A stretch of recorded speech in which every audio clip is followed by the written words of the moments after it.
आज की वीडियो में हम बात करेंगे गवर्नमेंट ऑफ इंडिया की तरफ से एक नया जो पोर्टल लॉन्च किया गया है, जिसका यूज़ करके आप ये देख सकते हो कि आप किसी भी स्कॉलरशिप के लिए एलिजिबल हो या नहीं, यानी आपको स्कॉलरशिप मिलेगी या नहीं मिलेगी।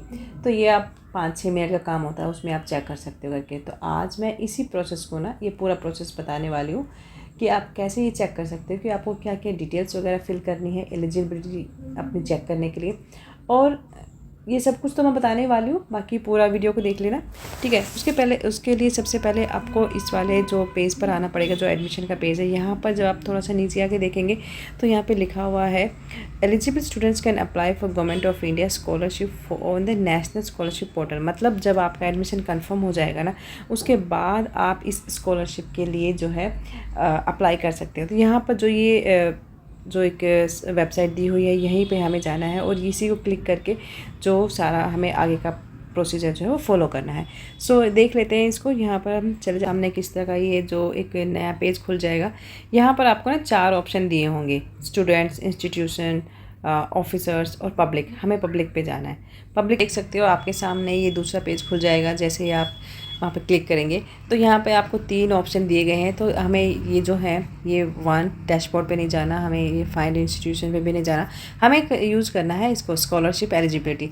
तो हमें यही इसी पे चेक करना है। तो यहाँ पर हम क्लिक कर लेंगे, तो पूरा पेज जो है वो आपके सामने खुल जाएगा। अच्छा, मैं डिस्क्रिप्शन में आपको इस साइट का लिंक दे दूँगी, डायरेक्ट लिंक दे दूँगी, जिससे कि आप इसको ईजिली अपने हिसाब से चेक कर लेना, ठीक है। तो इसमें आपको करना क्या है, देखो जब ये पूरा पेज आपके सामने ओपन हो जाएगा ना, तो आपको क्या क्या चीज़ें फिल करनी है। एक चीज़ का ध्यान रखना कि जहाँ पर जिन चीज़ों के जिन इन्फॉर्मेशन के सामने जो स्टार लगा होगा, वो तो इन्फॉर्मेशन आपने कंपलसरी है। बट अगर जहाँ पर नहीं होगा तो उसको आप you can leave it blank, okay. तो हम यहाँ पर ये कर लेते हैं, इसको फिल कर लेते हैं। देखो फर्स्ट जो है आपका डोमिसाइल स्टेट, मतलब आपको सबसे पहले ऑप्शन में आपको अपना स्टेट जो है वो सिलेक्ट करना है। मान लीजिए आप लोग दिल्ली से हो, तो यहाँ पे दिल्ली जो है ये अपना ऑप्शन जो है सिलेक्ट कर लेना। उसके बाद आपका जेंडर, मेल हो फीमेल हो जो है वो यहाँ पे आप डाल देना, ठीक है। फिर डेट ऑफ बर्थ डालनी है अपनी। आप तो यहाँ पे जो आपको डेट जो है अपनी बर्थ डेट डालनी है। तो मान लीजिए आपको जो भी डेट होगी आपकी, यहाँ पर आप डाल सकते हैं। इसको मैं दोबारा से बता देती हूँ, आप जैसे कोई भी डेट फिक्स कर लेना। फॉर एग्जांपल मैं एग्जांपल दे रही हूँ, यहाँ पे 97 आ गया, ठीक है। 97 को कर लीजिए और फरवरी हो गया, तो ये आपका जो है बर्थ डेट यहाँ पर सेट हो जाएगा। इसके बाद आप नाम डाल देना अपना, जो भी आपका नाम है वो नाम डालना ज़रूरी है, कुछ भी आप डाल सकते हो यहाँ पर, ठीक है। Choose your location, sorry option. अच्छा, इस बार ये जो है ये नया ऑप्शन यहाँ पर इन्होंने डाल दिया है कि is single girl child what ever जो भी है, तो यहाँ पर ये आपको फीड करना पड़ेगा, येस नो जो भी है ये कर देना। फिर डेट ऑफ बर्थ हो गया हमारा। मैरिटल स्टेटस में आप मैरिड हो, अनमैरिड हो, विडो, डिवोर्सी जो भी है वो आप डाल सकते हो, ठीक है।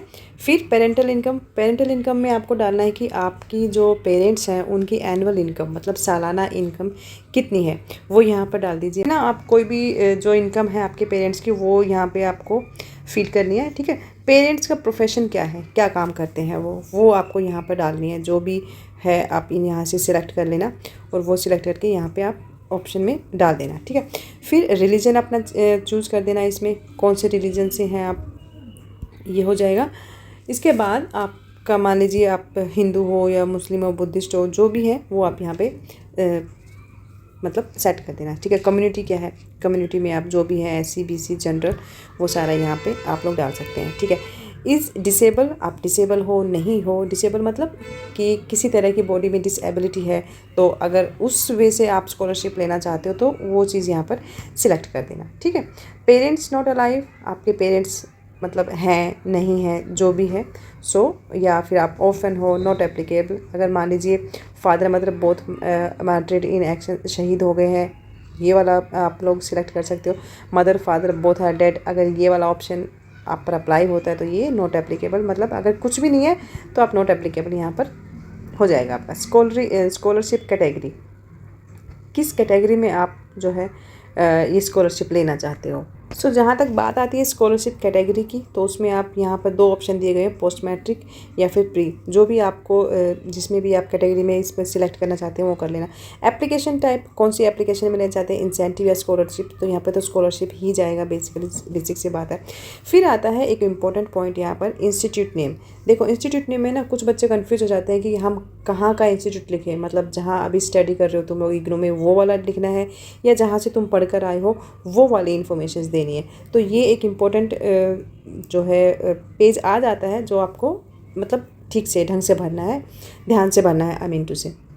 तो यहाँ पर जैसे कि आपको अपना जो भी आपकी जिस भी यूनिवर्सिटी से आप बिलोंग करते हो, मान लीजिए आप आपका स्टेट, सबसे पहले तो आप स्टेट अपना सिलेक्ट करेंगे। फॉर एग्जांपल आपने दिल्ली सिलेक्ट किया, फिर डिस्ट्रिक्ट सिलेक्ट करेंगे आप, ठीक है, ये हो जाएगा। फिर इंस्टीट्यूट का जो नेम है वो यहाँ पर आपको लिख देना है, ठीक है। लिखने के बाद आपको ये इसको सर्च कर लेंगे आप, तो जो भी जितने भी ये इंस्टीट्यूट होंगे जहाँ से आप बिलोंग करते हो, वो सारे के सारे यहाँ पर आ जाएंगे। तो जो भी आप सिलेक्ट करोगे वो सारा आपका वहाँ पर सेट हो जाएगा। मान लीजिए अगर फिर भी अगर ये इस तरह का कुछ भी एरर आता है इस तरह से, तो आपको जो है अपने स्कूल से या यूनिवर्सिटी से जो है कॉन्टैक्ट करना पड़ेगा, ठीक है।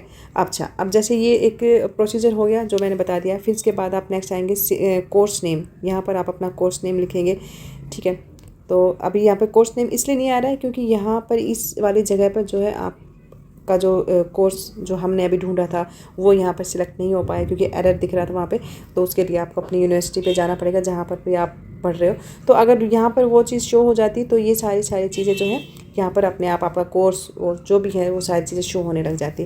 फिर नेक्स्ट आपका यहाँ पर आ जाएगा आपका चूज़ योर ऑप्शन। क्या है मतलब मोड ऑफ स्टडी क्या रहेगा, पार्ट ऑफ टाइम रहेगा या कॉरस्पॉन्डेंस या रेगुलर रहेगा, ठीक है।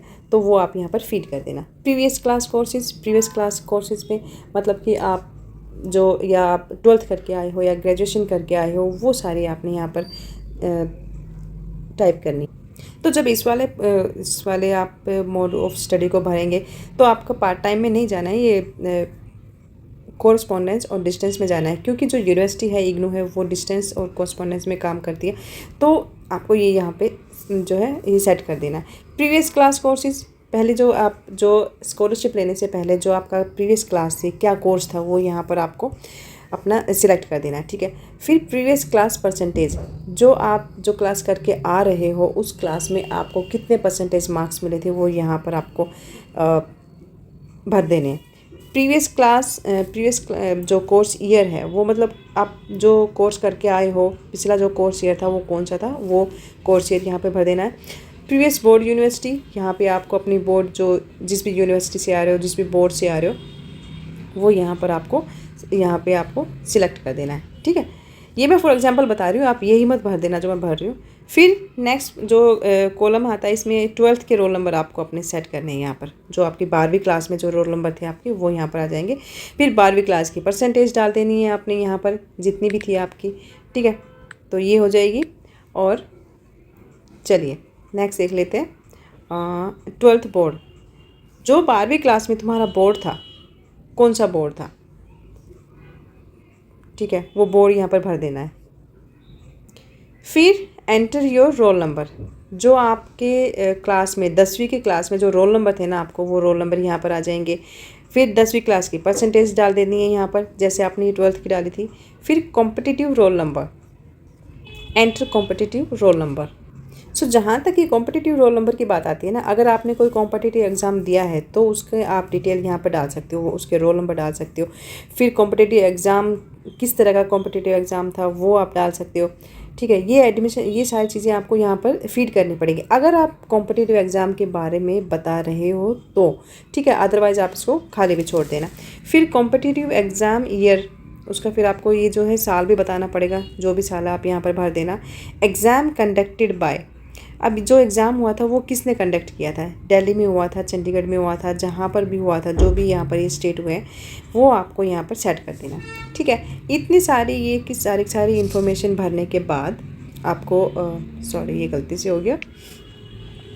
फिर नीचे एक आपको ना कैप्चा दिया हुआ है, ये कैप्चा आप यहाँ पर आपको भरना पड़ेगा 1, फिर है L 7 और small t capital F and small y। Okay, ये यहाँ पे डालने के बाद आप यहाँ पर अपना सिलेक्ट कर सकते हैं। अभी एरर आ रहा है क्योंकि हमने सिर्फ ये एज एक थोड़ा सा डेमो लिया है कि किस तरह से आपको फॉर्म भरना है, इसलिए एरर शो हो रहा है। बाकी जब आप अपनी कंप्लीट इन्फॉर्मेशन भरेंगे तो ये सारी चीज़ें यहाँ पर शो नहीं होंगी। तो ये लास्ट जो है स्टेप था कि लास्ट में आपको ये कैप्चा भरना है और अपनी एलिजिबिलिटी आप चेक कर सकते हैं। तो ये आपका पूरा पेज रहेगा, किस तरह से आपको अपनी सारी डिटेल भरनी है इसमें किसी भी स्कॉलरशिप के लिए, जो भी स्टूडेंट अप्लाई करना चाह रहा है। तो उसके लिए ना सबसे पहले यहाँ पर आप थोड़ा सा ये भी देख लेना कि instruction for checking scholarship eligibility, यहाँ पर जो है ये सारे जो इन्फॉर्मेशन है इनको भी पढ़ लेना। यहाँ पे दिया हुआ है fill in the required field accurately, आपको ठीक से भरनी है। Double check your entries to ensure there are no errors, जो भी आप एंट्रीज भर रहे हो यहाँ पर इनको आप ठीक से भर लेना, उनमें कोई गलती नहीं होनी चाहिए। Once all the fields are filled check on the check eligibility button to see the list of scholarship you can apply for. ठीक है, यहाँ पर ये दिया हुआ है साफ साफ, इस पर लिखा भी हुआ है कि review the closing date carefully to ensure your submit your application on time. Okay, और फिर ये है कि if no scheme are displayed recheck your details और for accuracy to review the reasons for ineligibility प्रोवोकन। तो यहाँ पर ये सारी डिटेल भी दी हुई है आपको, किस तरह से आप चेक कर सकते हो। फिर भी अगर मान लीजिए आप इतनी सारी इन्फॉर्मेशन देने के बाद भी अगर आप जो ये चेक एलिजिबिलिटी पे जाके भी आपको जो है आपको नहीं कोई भी इन्फॉर्मेशन यहाँ पर शो होती है या कुछ अपडेट नहीं मिलता है, तो इसका मतलब ये होता है कि आपने जो इन्फॉर्मेशन दी है उसके बेस पर आप you are not eligible for the scholarship from IGNOU. ठीक है, तो ये था आज का पूरा स्कॉलरशिप के बारे में थी ये वीडियो। आई होप आप लोग चेक कर लेना इसको, जो बच्चे लेना चाह रहे हैं इग्नू से एडमिशन, स्कॉलरशिप के लिए जो अप्लाई करना चाह रहे हैं वो इस वीडियो को देख लेना ध्यान से। और चलिए मिलते हैं नेक्स्ट वीडियो में। Thank you.